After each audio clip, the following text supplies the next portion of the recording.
Have you ever wondered why some people seem to have a natural ability to influence others? Could there be secret laws at play? Let's explore. Today we delve into law number 11. Learn to keep people dependent on you. This law is about the art of maintaining your independence while ensuring that others need and want you. The power lies in your ability to be the provider, the solution, the go-to person. Yet there's a delicate balance to strike. While you want others to rely on you, you must be cautious not to educate them to the point where they could replace you. The secret sauce? Give them just enough to keep them coming back for more, but not enough to make them self-sufficient. Remember, the more people rely on you, the more freedom you have. Make others need you, but don't teach them enough to do things for themselves. Now let's delve into the power of selective honesty and generosity. What if I told you that a single honest gesture could help cover the traces of dozens of dishonest acts? It's true. By being generously honest at the right moments, you can disarm even the most suspicious individuals. It's akin to a magician's art of distraction. While they're focused on your act of generosity, they're less likely to notice the subtle manipulations happening in the background. Yes, it's a dance of deception, but don't let it alarm you. It's more about strategy and less about causing harm. Think of it as a game of chess, where your generous moves are calculated to distract and disarm your opponent, turning them into docile pawns, delighted by your seemingly altruistic gestures. But let's not forget about the power of giving before taking. It's a skilled way of getting what you want without appearing self-serving. Show them that you're willing to offer something first, and they'll be more open to your requests later. Selective honesty also plays a crucial role in this dance. A single honest act won't be enough. You'll have to construct a facade of honesty built upon a series of acts.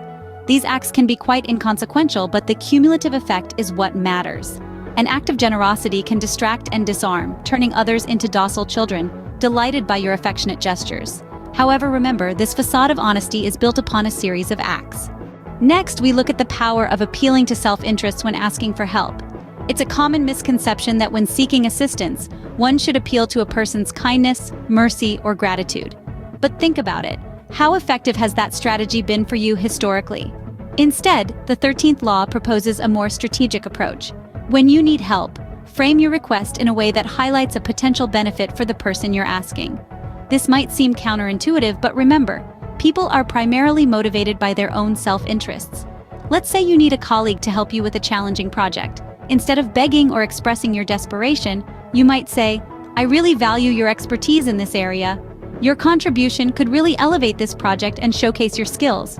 By doing this, you're appealing to their desire for recognition and professional growth. This strategy is not about manipulation. It's about understanding human nature and interacting with people in a way that aligns with their motivations. By presenting your request as an opportunity rather than a burden, you increase the likelihood of getting the help you need. Of course, the key is to be genuine and not to exaggerate the benefits. If you are insincere or overstate the advantages, people may see through your tactics, and you could lose their trust. When asking for help, always appeal to the self-interests of others. Once you master this art, there will be no limits on what you can accomplish. Moving on, let's discuss the importance of knowledge and the art of spying. In the grand game of life, knowledge is a crucial element that can tip the scales in your favor. Law 14 emphasizes this. Pose as a friend, work as a spy. It's a strategy that has been employed by many successful individuals throughout history. The essence of this law lies in the artful gathering of information about your rivals. By posing as a friend, you can subtly probe, asking indirect questions that can slowly reveal their intentions and weaknesses. This knowledge can greatly assist you in predicting their next moves, and thus preparing your countermeasures accordingly. However, it's important to note that this is not a task to be delegated lightly. You might be tempted to get others to do your spying for you. While this may seem like a convenient approach, it opens you up to certain vulnerabilities. How can you ensure the information they gather is accurate or unbiased, or that your secret agent remains loyal to you and doesn't spill your secrets? These risks highlight why it's always better to do the spying yourself. By directly interacting with your rivals, you can control the narrative and ensure the accuracy of the information you gather. Knowledge is power. By posing as a friend, you can gather essential information about your rivals, but remember, it's always better to do the spying yourself. Finally, let's talk about the importance of crushing your enemy totally. Now, this may sound harsh, but in the realm of power, it is a critical concept. Imagine this. You're in a conflict, and you decide to be merciful, leaving your adversary partially defeated. What happens next? They recover, rebuild, and before you know it, they're back on their feet, ready to seek revenge. Not a very comforting thought, is it? That's why the 15th law emphasizes the importance of total domination. It's not about being ruthless or unkind. It's about ensuring your peace and serenity. It's about making sure that the conflict ends once and for all.